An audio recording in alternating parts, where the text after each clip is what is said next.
Gucci for the summer. I ain't talking, but still, suckers run for cover. I mean the sunshine, cause I know I got mine. Pimping is a short thing, buried in my bloodline. They say to hell with me, but I prepare really. They can't step to me, my rap is mad. They say, you don't wanna F with me, I'm always fresh with it. On my best weekly, you ain't stressing me.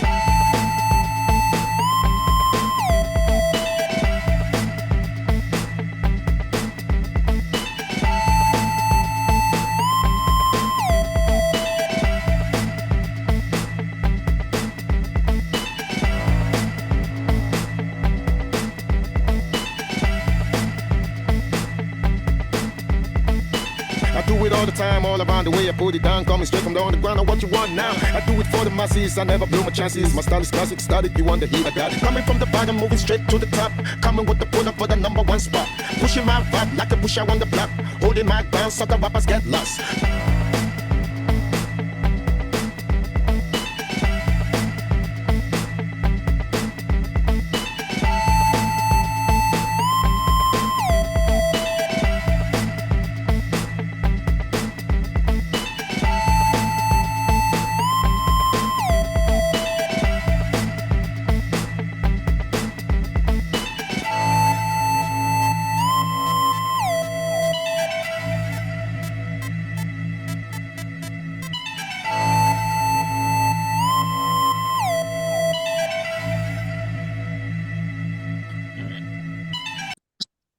Welcome in, everybody. My name is Matthew Sparks with Arrowhead First. I'll be your host today, and we are on Season 4 of Draft Room with quarterback Tyler Kulka out of Lawrence Tech.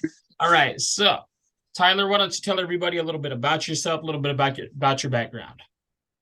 Well, as you said, I'm Tyler Kulka. I played my college ball at Lawrence Tech Technological University. I was a mechanical engineering major there, and I got the opportunity to actually start the program there from the ground up. It was a crazy story for me, starting college ball. I was actually planning on walking on at BYU coming out of college. I actually went to their camp before my senior year and won quarterback of the week there. My 7-on-7 team there won the championship. So my plan was actually go walk on at BYU. It was a great opportunity. And then after high school, I decided to go serve a 2-year mission. And during that period, the coaches there had left.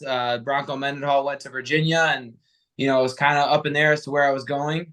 So 2 months before I came home, I got the call from Coach Duvendeck at Lawrence Tech University, and he asked me to basically come be the leader and be the guy for 4 years. And they were starting football there, and so I got the opportunity to actually start a program, build it from the ground up, and be able to be a quarterback and a captain for 5 years. So there's a little background about me.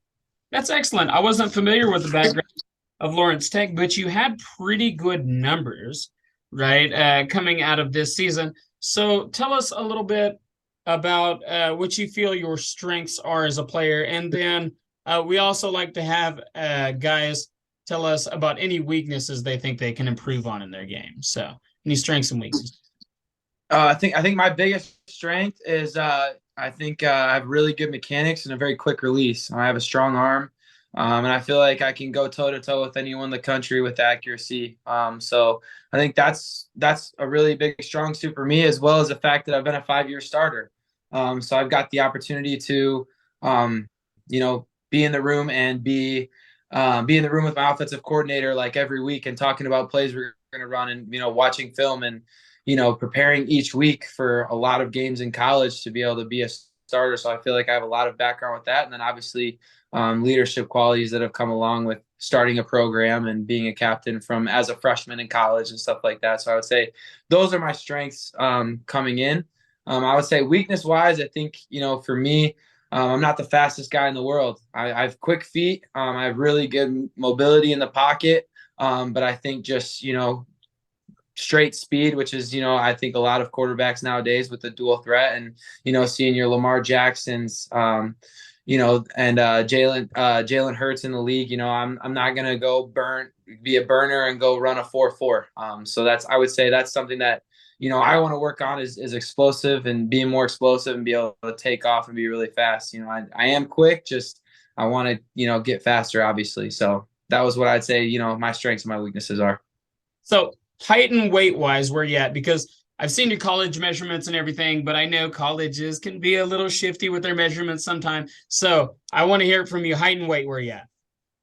Well, I would say I'm 6'1". When I go, it's crazy. When I go to college and I get measured, I'm 6'2", and then when I go some of these NFL showcases and these showcase games, I'm like 6'1.5", and I'm like, what the heck? So I would say I'm around 6'1", probably right above 6'1", I would say.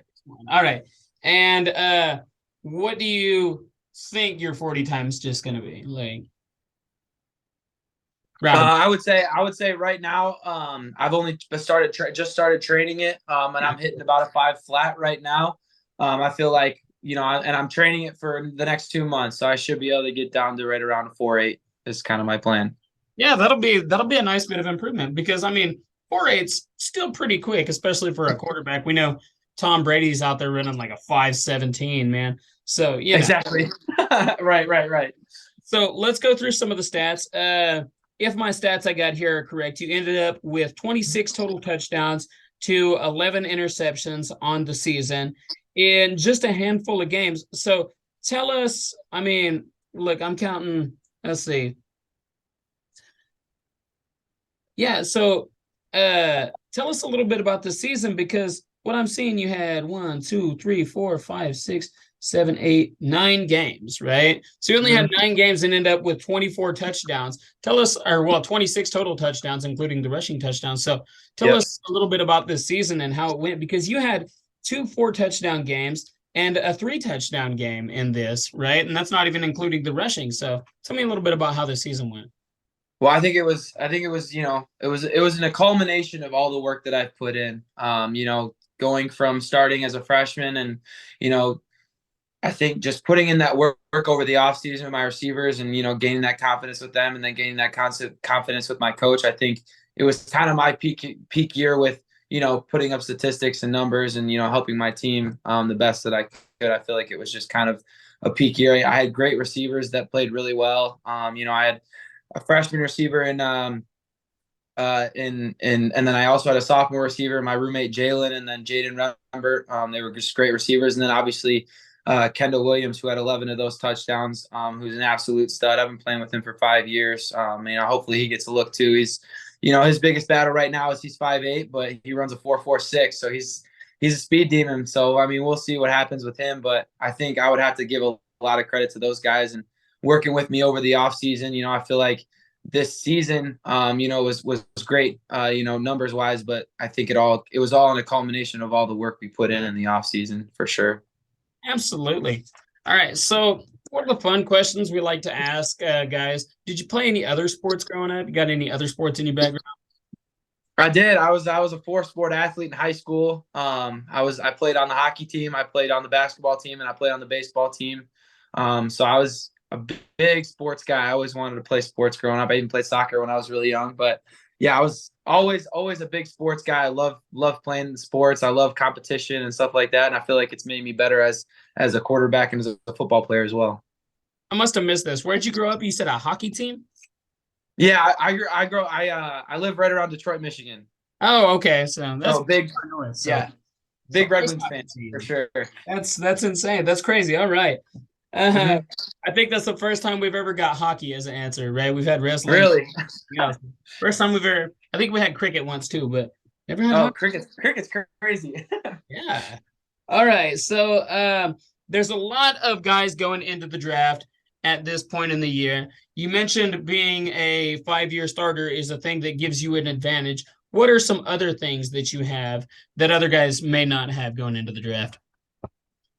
Well, I think a lot of these guys, I think 5-year starter is obviously the biggest one, obviously. But I think for me, being a small school guy, I have an edge. I'm that kind of guy that has a chip on his shoulder and wants to show everyone and prove myself that, I can play with these guys. I can be just as accurate as Max Duggan and these guys coming out. I think there's a lot of talent, and I loved watching those guys on Saturdays too. But being a small school guy, I've had to work for everything that I've achieved. So at the end of the day,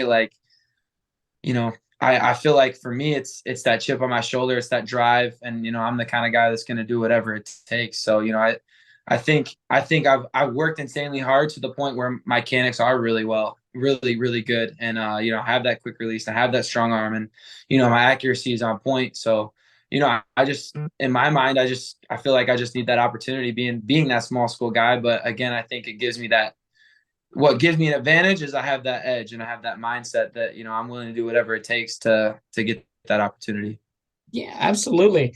And you talk about accuracy, and I want to focus on that for a second because you had 3 games this year that were over 70% of your passes completed. In fact, against Roosevelt, you had 75% of your passes completed. Yes, And sir. in 2 of those games, you threw for 4 touchdowns. One of those games, you threw for 2 touchdowns. So 10 total touchdowns in those 3 games. And you had over 300 yards apiece in those games. So over 1,000 yards total. So, I mean, that is a really significant stretch there, right? Like, Yep. I mean, a great stretch of completion percentage, a great stretch of multiple touchdowns, a great stretch of accuracy. And so that's quite the stretch. What is the most important thing somebody needs to be successful at your position? Well, I think the biggest thing comes down to working on your timing with your receivers that you're with. I think footwork can go a long way, obviously, and knowing the playbook and doing film study is insanely important. But I think the biggest thing that comes down to is when you're in the game is getting your receivers out to the field and working with them. I know, like me and my guys all summer we're out there 3 or 4 days a week just working on our timing, getting it right, like with specific routes and how a DB is going to play them in this way and how they're going to break out of it so that, it's going to help us have that advantage against the defense. So I would say that's probably the most important thing that I would say is literally just getting with your receivers, getting out there and working on the routes you're going to run in the game. All right. So we're almost done. We just got one more question before we get out of here. What advice would you give to the next generation of players that are going to be coming into the draft in the next few years? I think the biggest thing is, a lot of business majors. I'm not a business major, but a lot of people talk about is networking. It's all who you know. And at this time, like I've been to 4 Senior Bowls. I've been to the free agent football Senior Bowl in New York. I've been to the FCS National Bowl in Daytona Beach, and then I went to the All America Bowl in Minnesota, and then I just got back from the Tropical Bowl in Orlando, and then I'll be going to the National Scouting Combine in Indianapolis this week. And every single place that I've been to, I've built contacts and built relationships with people that have been there. And I would say that that's insanely important going through this process because these guys are looking for not only the greatest athletes but the greatest guys too, and people that are going to be great locker room guys and people that can get along with everybody. So I feel like for me, giving some advice to someone going through this process in the future, I would say it's really important to network with these guys and really build relationship with these with these people that you meet, because you never know who you're going to talk to and who you're going to meet at these things.